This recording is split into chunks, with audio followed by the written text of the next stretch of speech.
Well, here we are at the North Orchard. Come on in. I've been saying for a couple years now that I thought I grafted John of Gold onto this tree, and by the growth habit I said, see that? I made a mistake, that's Dayton. And now I get the first apples, and lo and behold, it is John of Gold. Must have the same growth habit as Dayton.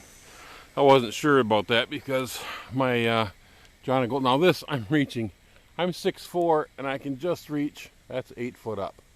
So this tree was created large because I thought someday my fencing around the orchard, I'd take down the fencing and just leave it open. And for that to happen, I would need the trees to be more central leader type.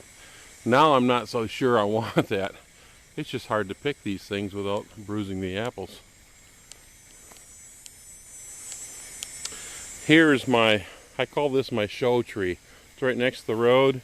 These are Daytons. They get a nice brilliant red.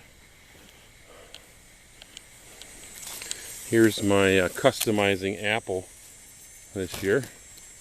I put some Kettering Bulldog logos on it. Had one fall off already. Oop. Speak of the devil. Well,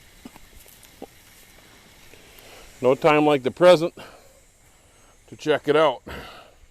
No wonder I got a bug bite right there in the dog's mouth, or a bird bite. Let me peel this off and see what happens. If it wasn't for that, I'd have a nice bulldog.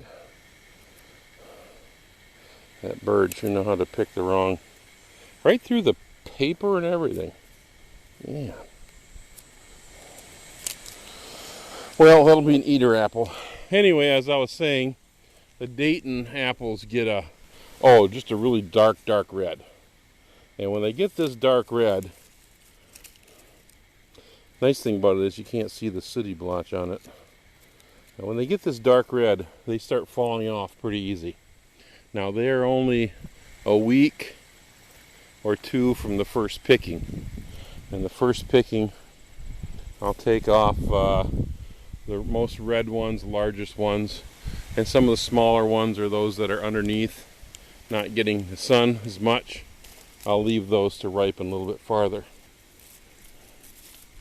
Like that one over there. If you're seeing an apple that's not getting sun, you can always rearrange it a little bit. Sometimes you can even twist it over toward the sun, or pluck some leaves away.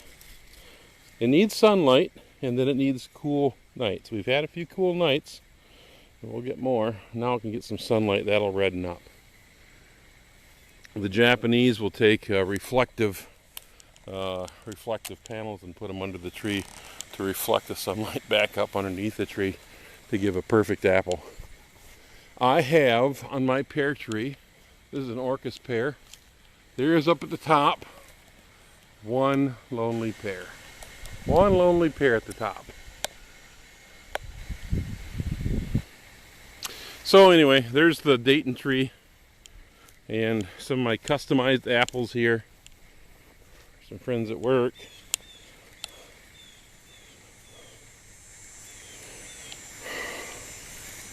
There you go, Susan. You asked for it, you got it. So these apples are going pretty good.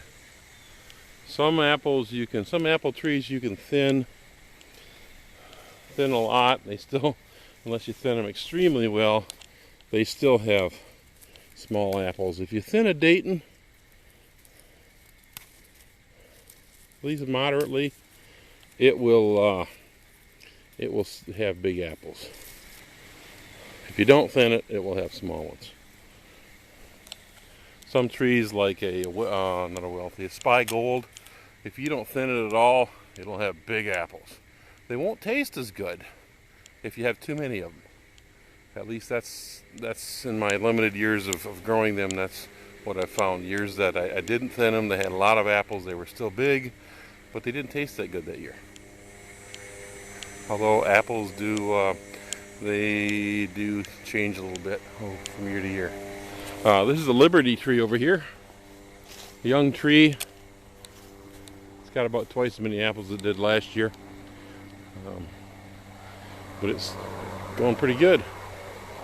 Going pretty good. I see some bird damage up there. This is my early apple tree. This is actually a seed apple. And I should probably pick one of these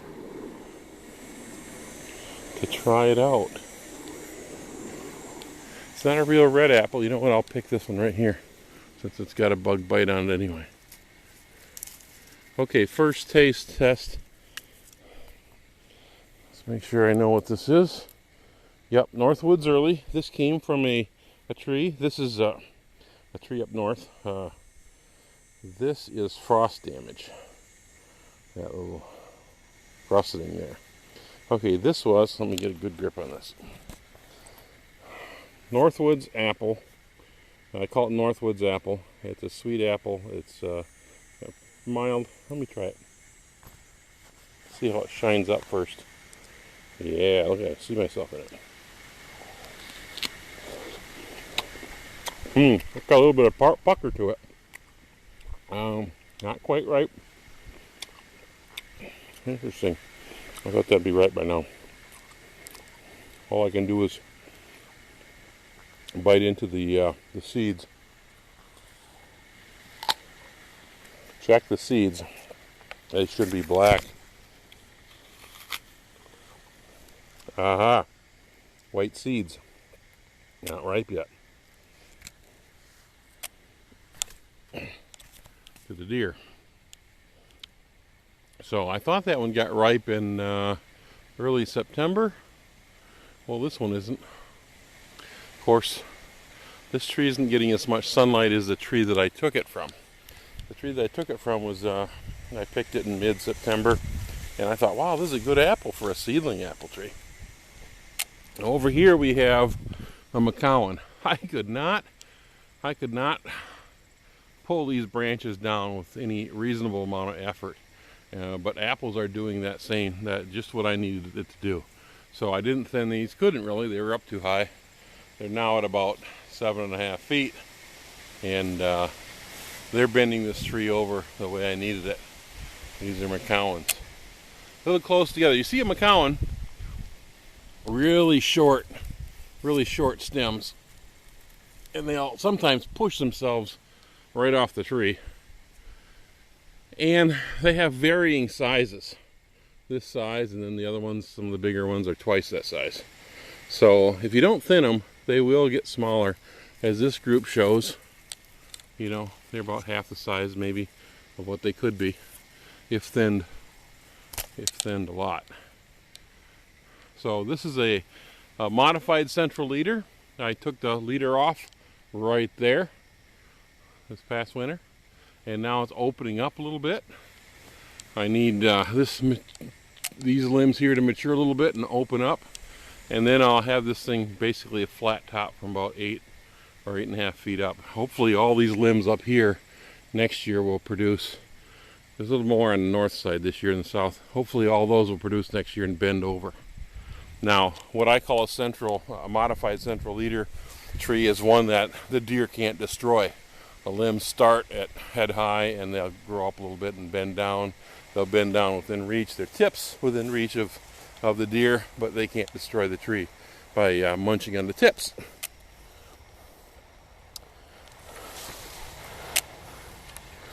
Until the apples are ripe, there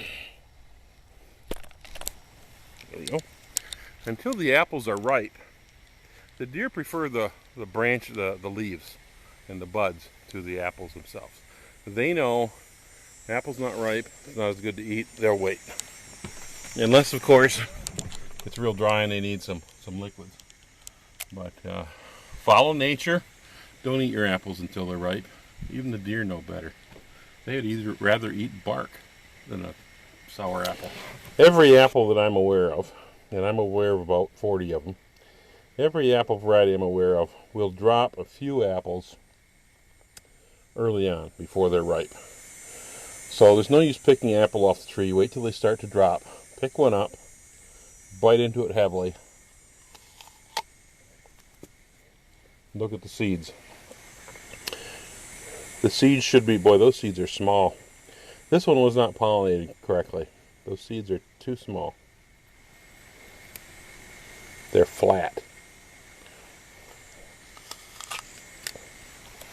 Or they were damaged by a worm or something. Yep, this is an underpollinated apple. That's why it's so small. The seeds are, yeah, they're half brown. They should be almost a black when they're ripe. Now there's a little mutation on this apple. Actually, look at the coloration. There's a little spot right there. That actually was where a leaf was trying to grow, I believe, off the side of the apple. That's caused by mutation in the cells. They got rubbed off or something. But look at all the skin looks like it's being stretched toward that point.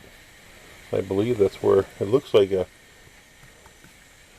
I suppose it could, yeah, it looks like it was like a little stem or a leaf trying to grow off there.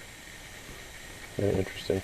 And it has sort of the same thing growing off here. It had a leaf growing off the stem, you know, past the, where it was connected to the tree. This is a Dayton apple.